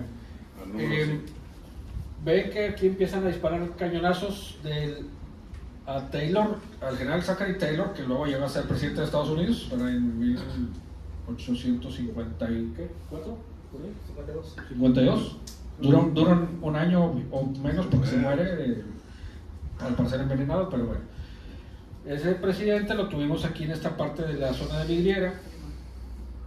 Y los mexicanos muy probablemente, hombres del batallón de San Patricio, y les pueden decir, no, sí que compañía de legiones extranjera, no, para nosotros es el batallón de San Patricio, tenemos calle y escuela y todo el rollo, ¿no? Entonces, ¿pero era compañía? sí, porque oficialmente era la compañía de legión extranjera y ya nos dijeron otro nombre, que tampoco no es oficial, es otro. Bueno, para nosotros el batallón de San Patricio, irlandeses, polacos, alemanes y no sé quién más. Mexicanos estadounidenses. Bueno, americano. De esta parte, de este pico, de este baluarte, así se llaman estos picos baluartes, le disparan a Taylor y sí, le pegan un cañonazo que rebota y le pasa por arriba. Entonces se hacen tantito para atrás, ¿verdad? Y mandan a los Webster con su Bragg. No, Webster Webster que está con los 24. Sí, Webster que ahora sí, métete con tus cañones, le vuelven a sonar, empiezan a recibir otros disparos, pero ya no de acá, sino de este chiquirinco que tenemos aquí, el número 5, que le pusimos ahí en el croquis que les pasé, número 5, y le matan a un artillero, y los primeros soldados americanos muertos en la batalla de Monterrey fueron eliminados por los soldados que creemos que eran como 50, de los cuales a 30 les dan hasta tiro de gracia, ¿verdad? 50 muchachos aquí defendiendo este punto en Platón Sánchez y Ruperto Martínez, más o menos, y los arrasan de perdido 200 o 300 americanos, los pasan por ahí. Al final del día encuentran a 30 muertos, todos con disparo en la cabeza, 30 mexicanos. Y se van a las Tenerías. Y luego siguen avanzando. Aquí estamos hablando de Ruperto Martínez, más o menos, héroes del 47, así lo obtienen en su croquis. Van a ver el sistema defensivo, ¿verdad? Héroes del 47 ¿Alguno ha visto la maqueta de la batalla de Monterrey que hemos tenido en exhibición en algún museo, en el obispado? ¿No lo han visto? Bueno, probablemente va a estar otra vez en exhibición en el Museo de la Batalla de Monterrey en unos 2 meses más. Es una maqueta de gran formato que menciona el combate en las Tenerías. Nada más las Tenerías. Nada más las Tenerías. Por eso aquí está detallado este punto, este cuadro, dice borde de la maqueta, porque eso ya lo tenemos hecho, ya tenemos una obra hecha para eso. Son las calles de Héroes del 47, que algún día los amigos de la batalla de Monterrey van a conseguir que se llame Héroes del 46. Pues te va a tener canijo porque imagínate notarialmente se me hace que va a Se ser. le pone doble nombre como en otros casos. Porque acuérdense, cuando hablamos de los héroes del 47 son los niños héroes allá en la Ciudad de México, un año después. Pero nosotros, nuestros héroes aquí en Monterrey, fuimos en el 46. ¿no? Entonces somos héroes del 46 y Washington. ¿no? Más o menos por ahí está. Bueno, pues ya, como Trump, ya le llega cambiamos la el ciudad. nombre. Sí, pues sí. Entonces ya llegan a esa parte de la ciudadela que es donde está el edificio de Los americanos vienen de acá. la capital. Porque Pedro de Ampudia decide que el río Santa Lucía, porque todos hablamos de los ojos de agua de Santa Lucía, pero los ojos de agua de Santa Lucía, cada ojo de agua hace un río. Entonces el río Santa Lucía, que luego fue canalizado, los baños de Monterrey, la canalización, decidió que ahí iba a ser la defensa de Monterrey para que no cruzaran ese río. Así es. Si se fijan en esos troquis van a ver como un borde de defensa de varias fortificaciones que se ven por ahí, ¿verdad? Entonces, el río sería hubo una situación aquí que venían en cierta ruta, eran varios ejércitos, venían voluntarios de Kentucky, de Mississippi, de Tennessee, de Baltimore, ¿verdad? Los fatídicos de Baltimore. Estos cuates les dan la orden, cuando van avanzando las columnas en el tiroteo, les dan la orden de que corrijan su rumbo a la derecha. Y menciona a este capitán Electus Bacchus del primer regimiento de infantería americano que es hacer un giro de un ejército o de un regimiento en movimiento es muy difícil, y cuando es de voluntarios es impracticable. Se desbandó todo ese regimiento de voluntarios de Baltimore, al grado de que quedaron en grupitos como de 5 o 6, no pudieron hacer nada, se perdieron, ya no supieron darles órdenes porque se cruzaron con otros y no te vengas por acá, tú vete para allá, y se perdieron ahí esas gentes. Y los que logran llegar, ahora sí, a nuestro fortín principal, Este es el Las Tenerías. El fortín más importante de los combates ocurrió en Monterrey. La batalla de Monterrey no fue una batalla, fue una serie de batallas por 3 días, de combates en distintos puntos. Por eso es importante y por eso les mencionaba que el tema es extremadamente extenso. Nos decía Carlos Recio de Saltillo que él estudia la batalla de la Angostura, o sea, el siguiente episodio después de Monterrey, hacia el internamiento del ejército americano hacia México. Esa batalla duró un día, el primer día duró creo que como 6 horas y el siguiente día duró 3 horas más o menos. Y él tiene 30 años estudiándolo y todavía no conoce todos los datos. ¿Sí? Las de Palo Alto duraron 3 horas cada una y hay gente que tiene 35, 40 años estudiando eso y todavía no terminan de aprender sobre el asunto.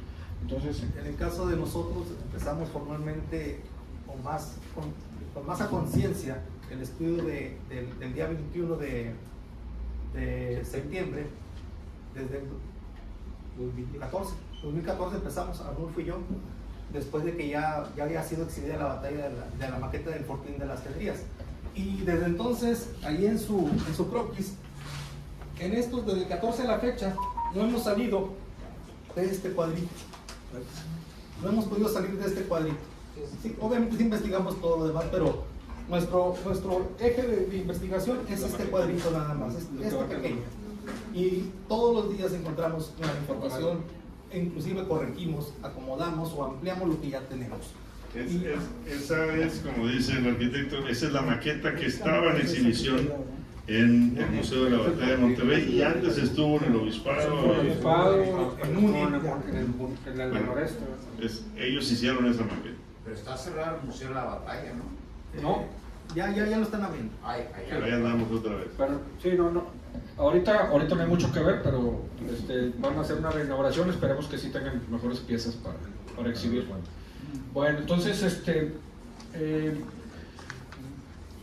El ataque norteamericano por varios de los regimientos de voluntarios y 3 regimientos de tropas regulares. Los voluntarios pues, obviamente eran gente con un poco menos de experiencia y sí eran carnes de cañón, sí los mandaban primero que los demás para después dejarles el paso más tranquilizado a las tropas regulares, que eran los que se llevaban los triunfos.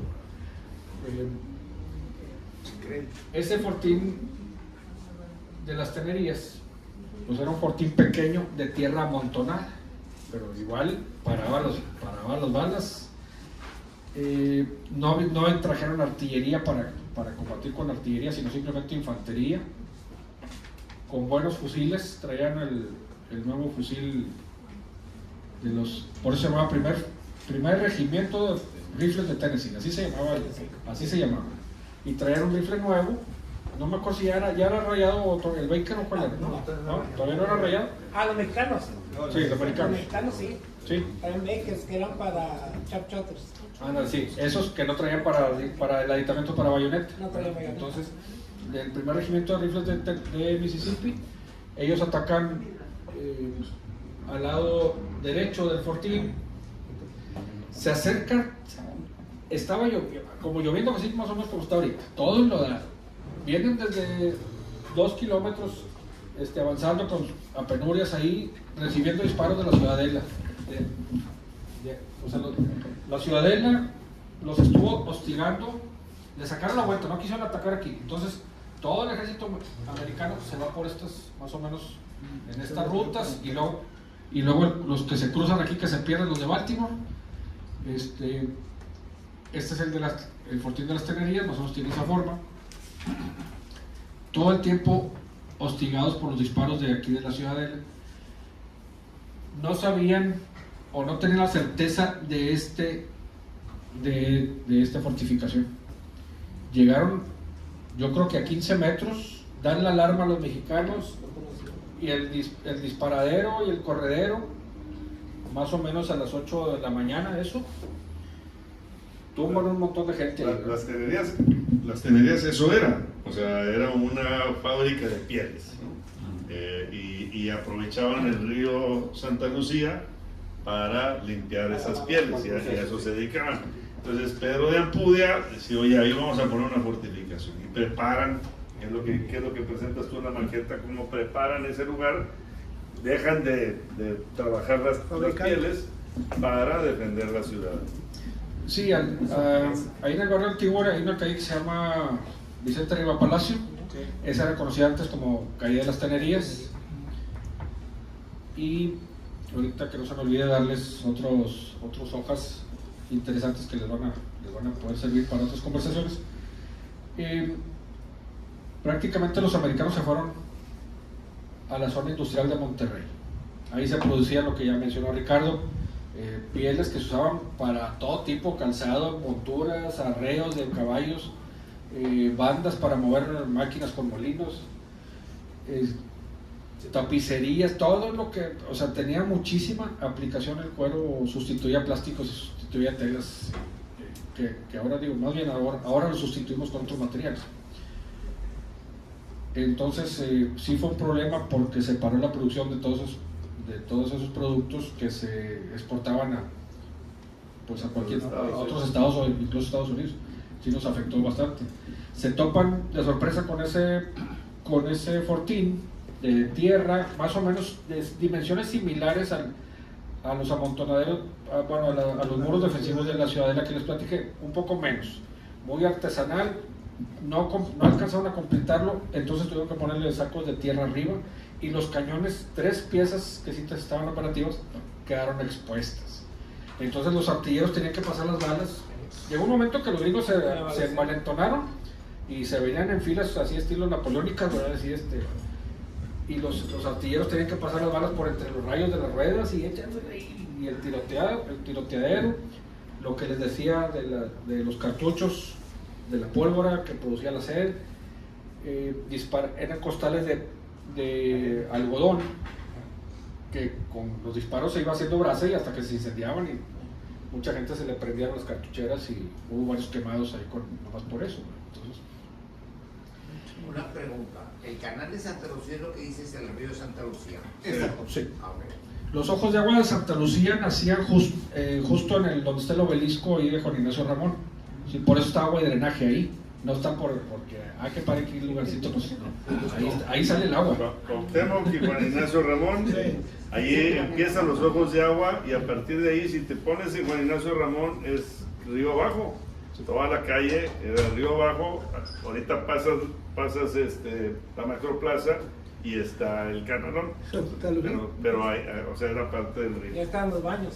Y ahí Los baños antes de estaban los Monterrey. baños de No, Monterrey. esa empresa grande. Recordemos Y que... los tacos rojos. Oigan, recordemos que el día 21 de septiembre Monterrey gana. Que quede bien claro eso. Ese día nosotros ganamos, los mexicanos. Los estadounidenses, a pesar de que pudieron tomar lo que fue el fortín de las Tenerías, no pudieron pasar la línea defensiva que estaba atrás. No pudieron entrar, no pudieron pasar más allá. Fueron totalmente, la palabra es masacrados. ¿Ok? Fueron barridos totalmente. Recordé, como dice el arquitecto Cadena, había fuego de artillería del lado de la ciudadela, de las Tenerías y que es el fortín del Rincón del Diablo. Por ahí lo tienen también. ¿Ok? Que vendría siendo Platón Sánchez y González Ortega. Es cerquita de los condominios De los Constitución. Constitución, muy Ah, pegadito, sí. muy pegadito hacia acá. Tiene loma, creemos que, no sabemos exactamente el punto, o sea, exactamente dónde estaba ese fuerte, con certeza no lo sabemos. trabajo de Washington, o sea, ya más hacia las... Sí, del otro lado. Del otro lado de Santa Lucía hacia el sur. ¿Ok? Una cuadra. Hay una Hay una placa. Recordemos que ahí en las Tenerías perdieron, creo que cayeron alrededor de 12 o 14 oficiales de West Point. Ahí quedaron. Actualmente, el 21 de septiembre es recordado en Estados Unidos. Hacen guardia de honor, hacen honores. ¿Por qué? Porque fue el día que más oficiales perdieron en la batalla. O en toda la la guerra. Así O sea, es. en toda la guerra México-norteamericana, el día en que más perdieron hombres los norteamericanos fue el día 21. El día 21, gracias a la línea defensiva de la zona de las Tenerías. ¿Quién que diseñó? ¿Quién dijiste? Mariano Reyes. Mariano Reyes. Ok, fue uno de los que diseñaron.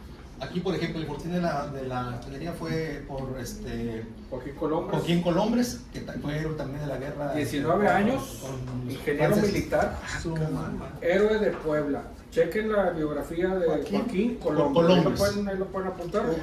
Joaquín Colombres, el héroe de Puebla. Colombres. Colombres. Hubo varios ingenieros que cada quien tenía su fortín acá, ¿ok?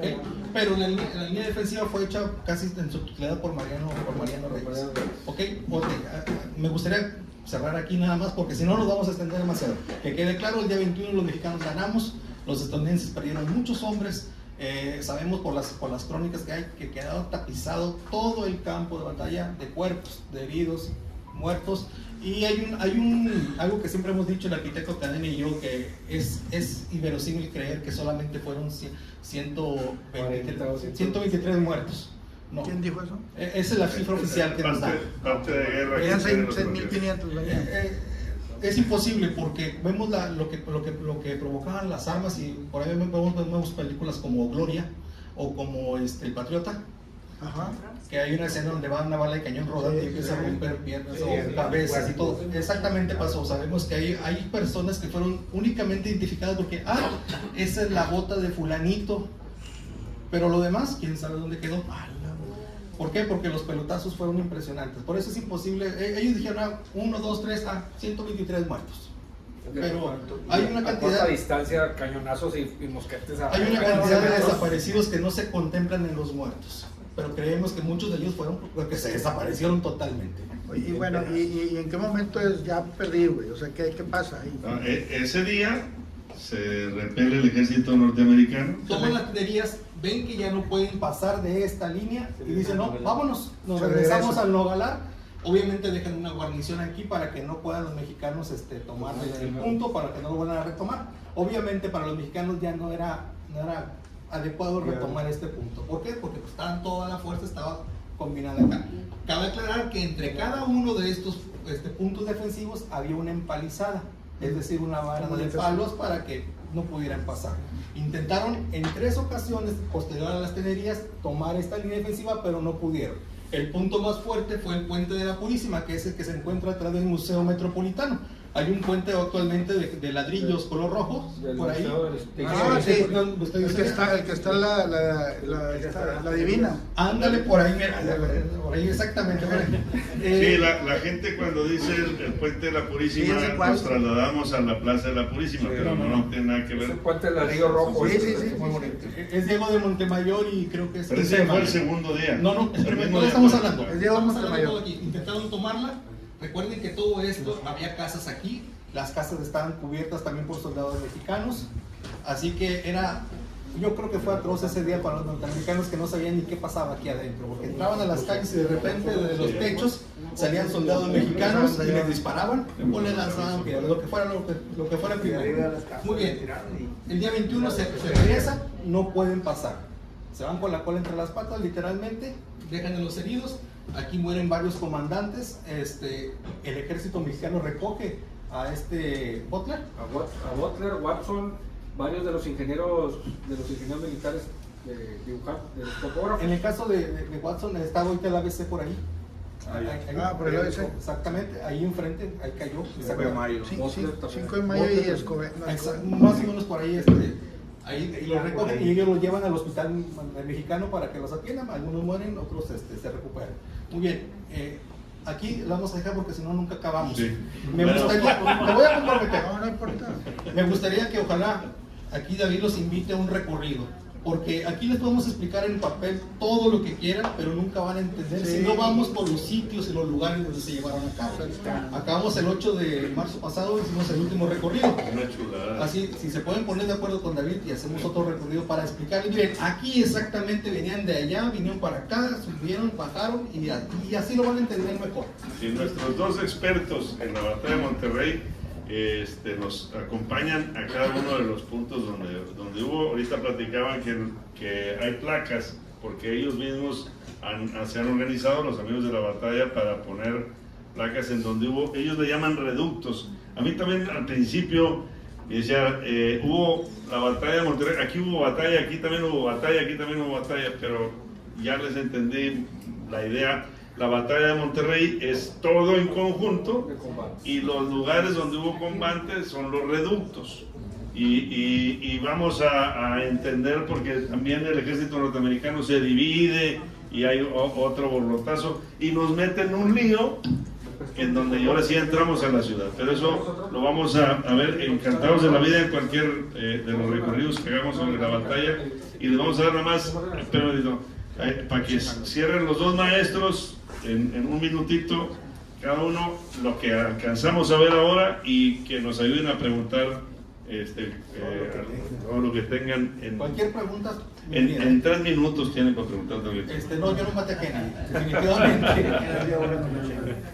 Entonces, Ok, los reductos de la zona defensiva de las tenerías no fueron tomados. Oye, pero ¿cómo lo hicieron para pasar los norteamericanos? El día 2, en la madrugada, Pedro Lampudia decide replegar las tropas hacia el centro de la ciudad. Quiere decir que fueron abandonados. Y es como la única forma en cómo pudieron avanzar los norteamericanos hacia el centro de la ciudad. Recordemos que en 3 días el ejército mexicano se empieza a replegar desde una zona, que esta era la más lejana, hacia lo que hoy conocemos como la Plaza Zaragoza. Y, en las calles de Morelos hasta Raimundo Jardón, hasta lo que es actualmente Juárez. Imagínense, 5,000 hombres ahí todos amontonados, aparte 3,500, 4,000 habitantes que todavía quedaban en la ciudad.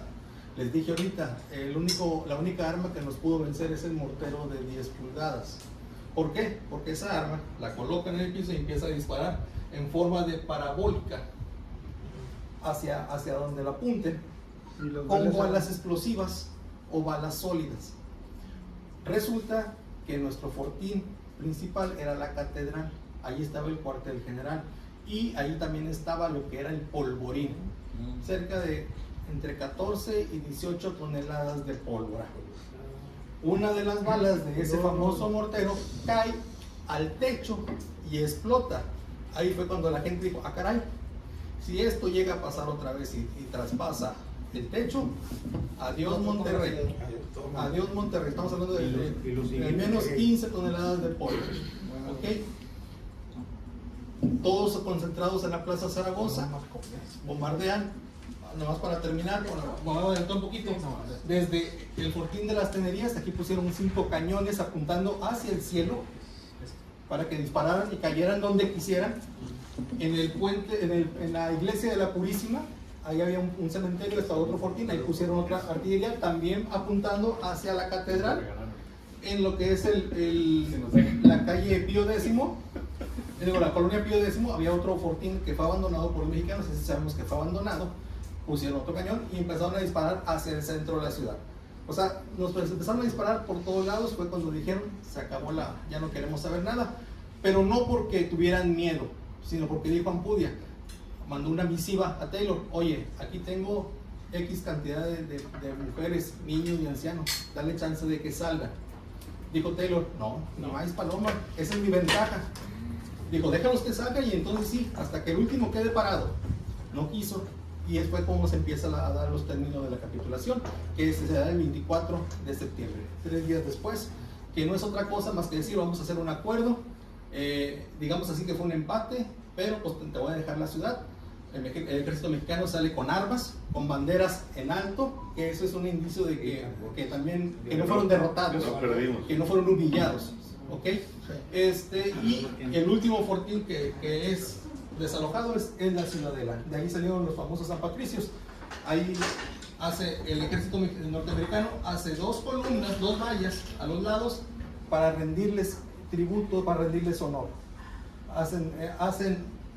Colocan una batería de cañones a un lado, disparan 6 salvas en honor al ejército que va saliendo. O sea, salieron con todos los honores del ejército mexicano, aunque la ciudad fue dejada en manos de los estadounidenses. Bueno, y una vez que salen los mexicanos, hicieron una fiesta que duró, quizás, como 2 o 3 días los gringos, ¿no? Ahí sí se oían los gritos de vivas, hurras y todo eso, y levantando nombres ahí a los oficiales, ¿no? ¿Alguna pregunta ya para terminar? Bueno, ¿cuál es la definición de reducto o la función de reducto? El reducto es una especie de barda. Como trinchera. Bueno, trinchera es barda, pero es una barda, Bueno, principalmente. Yo creo que... Y la función era... reducto, les voy a decir, es una posición extrema ya como de las últimas, o sea, donde hay unos cuantos soldados amontonados, ya son los últimos, es un reducto. O sea, ya es no es una construcción como tal, es una situación más bien. Sí, es una situación. Ya los últimos soldados están cuando estás en una guerra y va venciendo un ejército, el otro ejército va a tener los últimos reductos. Los reductos así es. Sí, puede ser cualquier lugar que se esconda. Bueno, esta sucedió aquí en Monterrey, pero sí vino gente de Aguascalientes, lo mencionaste, San Luis. ¿Quién era el presidente y cómo estaba involucrado el resto? Muy bien, Mariano Salas era el presidente en ese momento. Mariano Salas. Estaba esperando que llegara Antonio López Santana para que tomara posesión de la presidencia. Pero aún así, Antonio López Santana es quien pone a Pedro de Ampudia como presidente desde el exilio. Sí, en realidad el que mandaba era Santana. O sea, toda esta batalla está coordinada desde el centro. Sí, todo. Recordemos que en México todo se manejaba desde el centro. Toda la estrategia, ¿no? O sea, cuando los Estados Unidos nos declaran la guerra, hay una estrategia de defensa. Esa estrategia de defensa, pues nosotros como México no estábamos organizados, pero realmente debemos de poner a Santana como el hombre que ordenó todo lo que se hizo o se dejó de hacer, ¿no? Recordemos que hubo 4 presidentes en esa época, de 45 al 46. ¿Okay? Bueno. Mariano Paredes. Sí, bueno, primero fue Jiménez, después Paredes, después Mariano Salas, hasta que llegó Santana. Santana, para poder comandar el ejército mexicano, tiene que renunciar y deja a otra persona. Y es como anda, ya puede venir a la Angostura, por ejemplo, a comandar el ejército. Sí, se dice que Santana fue presidente 11 veces, realmente fueron 6, pero algunas renuncia para encargarse del ejército y deja a alguien y luego ya regresa otra vez. Sí, fue un tipo que hizo la chamba. La verdad, Santana nosotros no lo vemos como, nunca, los que estudiamos esto no lo vemos como ningún traidor. Ni cobarde. Y no había quien hiciera lo que hizo el general Santana, de andar de un lado para otro. Perdió batallas y a lo mejor ganó algunas otras. En realidad, bueno, perdimos territorio, perdimos la guerra, ¿verdad? Pero Y lo más bonito, no, que se pero quedaron no, con lo más bonito. pues, sí. No lo puede inventar. Así es. Quedaron Bueno, con ¿cómo los ven si, bueno, para agradecer su atención, este tema no termina aquí. Se requieren otras pláticas porque ni siquiera hablamos de San Jerónimo ni de otras partes, ¿verdad? Entonces, yo aquí traje unas copias de unos acuarelas que les quisiera compartir, pero como ven si hacemos una dinámica así rapidita, ¿te parece? Sí, con mucho gusto. A ver, por aquel lado, ¿cuál es la batalla más importante que conoce? ¿De todas? De todas las batallas mundiales. ¿Cuál es la más? Waterloo. Mundiales del mundo. Del mundo. Waterloo. Waterloo, dice acá. Déjalo tú. Es para mí, para mí. No, pero No, bueno, es doctor en historia, no vale. Otro Waterloo, El día de, ¿no? El desembarco de El día de Normandía. en Normandía, de la Paz. Stalingrado. Pero ¿Qué regresa? Ya te lo ganaste, pues. ¿Alguna otra? A ver, otra. Aquí dice que la de Star Wars. No, es más, dame los troques. Dame los troques. La batalla de Puebla. ¿Cuál? Stalingrado. Lepanto. Puebla, no, ¿Quién dijo Lepanto? Lepanto. Lepanto, ¿dónde fue Lepanto? Pues es en el Mediterráneo, la pelea con los turcos. Turquía, exactamente, en el Bósforo, ¿verdad? El que dijo la batalla de Puebla aquí, Carlos, hubo 3 batallas en Puebla. Sí. Una que ganamos, Ese una es que el perdimos. puente de la Purísima. Fue en 1846. Tenemos que ganamos 2 en Puebla. Otra batalla así importante, ¿no? Martí. Camarones, donde acabamos con la legión extranjera. Bueno, con los franceses, ¿verdad? En Veracruz. Esa la siguen conmemorando. Gettysburg. Gettysburg. ¿Quién dijo Gettysburg? Cuando oí, pero yo Ah, Bueno, esa ¿dónde fue esa? Pues En Pensilvania. Ese día, en esa batalla, ¿cuántos murieron? ¿Qué? ¿60,000? Nomás en ese día. Como 60,000. Sí, en Pensilvania. Pues la de Pearl Harbor, ¿verdad? El ataque de Pearl Harbor.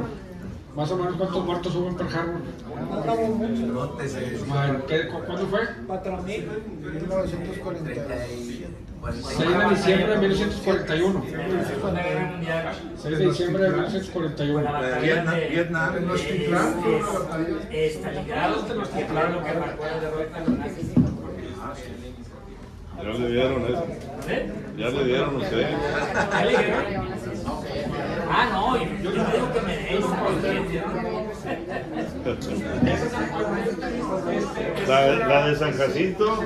San Jacinto, la tristemente célebre de San Jacinto. Ahí perdimos, También por eso luego estuvimos acá. exactamente, perdimos Texas en la batalla de San Jacinto. San Jacinto. Hubo visitantes extranjeros, inclusive de Estados Unidos. ¿La de San Jacinto en En 36, 36. 1836, 10 años antes de Monterrey. Perdón, Carlos. No, inclusive extranjeros de Estados Unidos, visitantes, ¿a dónde los podría uno llevar para ver algún algún Que le hablan a de turismo, vaya? Échamelo. Que le hablen a Ahí con no, donde hubiera alguna placa o algo. Hay 10 placas en el centro de Monterrey, en diferentes puntos del barrio antiguo. Las más lejanas son en la iglesia de la Purísima y en el obispado. Esas son las dos más lejanas que tenemos. Pero nos faltan cerca de 60 placas más por colocar. Nada más que pues ya sabe que eso depende del gobierno. No, pues son las rutas que hacen aquí. La más importante es el edificio de... ¿Cómo se llama el edificio? Siempre se me olvida, la capital. La capital, ahí está la plaza histórica de la batalla de Monterrey, héroe del 47 y Paseo Santa Lucía. ¿Ok? Y en contraesquina está el Museo de la Batalla de Monterrey. Inclusive una parte bien importante que yo no había escuchado y lo escuché aquí con mis compañeros de ahora, ahí en esa plaza de la batalla hay una lista de fallecidos por parte del ejército mexicano. Poca, porque fallecieron Están mucho más. los nombres de los mexicanos en activo, o sea, de soldados que participaron y que murieron. Ahí hay 119, perdóname, Sí. pero sin embargo ya hemos encontrado 6 más soldados que murieron que no están en esa placa, y hasta ahorita llevamos un número de alrededor de 300, 400 civiles que también perdieron la vida, que no están contabilizados. ¿Que Bueno, tienes los entonces- nombres o no? Sí, faltan los nombres, pero no nada más los nombres. Hay una cosa bien importante que nosotros decimos muy seguido en el himno nacional: un laurel para ti de victoria y un sepulcro para ellos de honor. Dale. ¿Ah? Nosotros somos responsables de darles un sepulcro para ellos de honor, los que defendieron nuestra patria. Y no lo hemos hecho.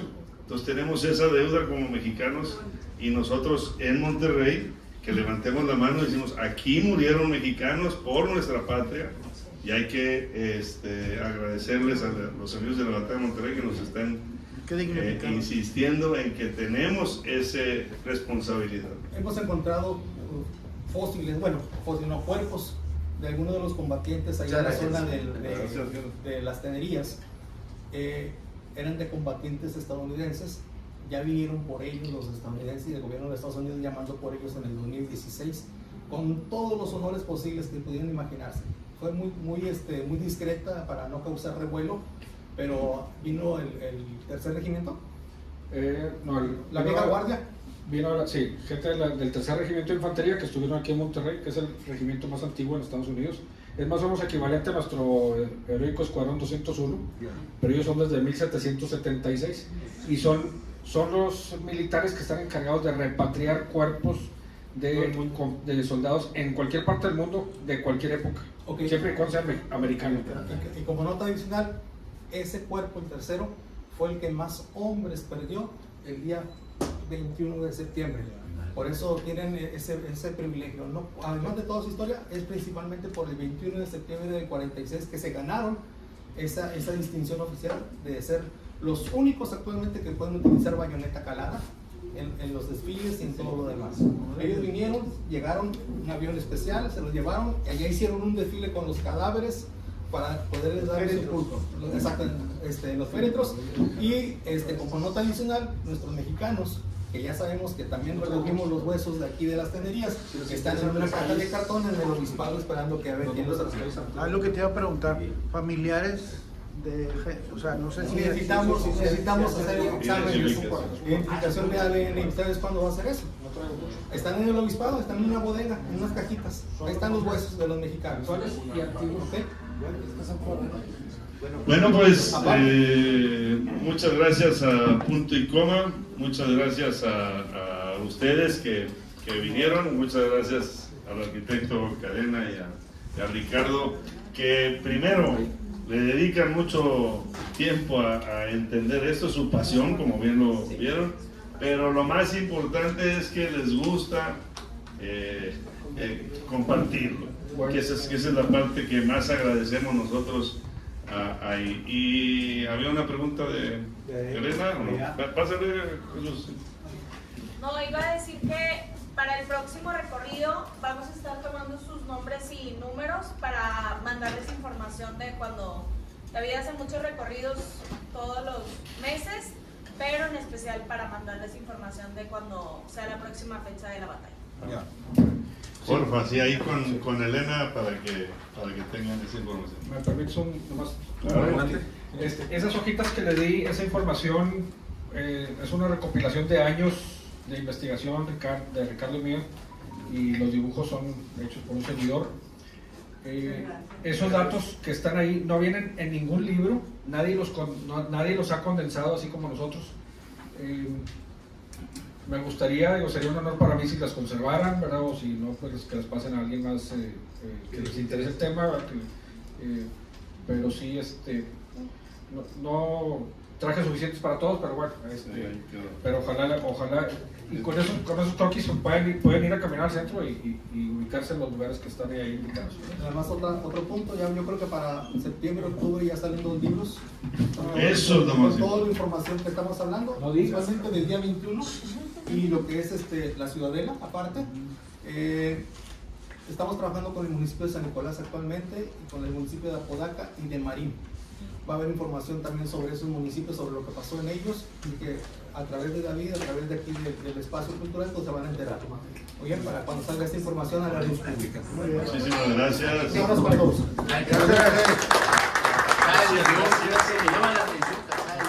Les pido un aplauso, un reconocimiento aquí a David, al arquitecto, al ministro de Arquitecto. La verdad es una clase de lujo la que nos dieron el día de hoy. Nos pudimos haber extendido más, desafortunadamente se nos terminó el tiempo, pero los invitamos realmente, les agradecemos por acompañarnos esta noche con toda la lluvia. Les invitamos, la idea es el último jueves del mes, acá con David, con el apoyo de David, vamos a estar haciendo pláticas de historia una vez al mes, el último jueves del mes, para que nos sigan acompañando. Cada mes va a haber un tema diferente para hablar de nuestra historia en Monterrey, nuestra historia norestense. Y también los invitamos a las otras actividades que tenemos aquí en la librería. Tenemos teatro, tenemos lecturas. Mañana viernes tenemos un micrófono abierto de poesía, de cuentos. El sábado tenemos unos monólogos en el auditorio, en el teatro, y así presentaciones de libros y muchas otras actividades culturales para ustedes. Entonces, muchas gracias por acompañarnos y aquí seguimos.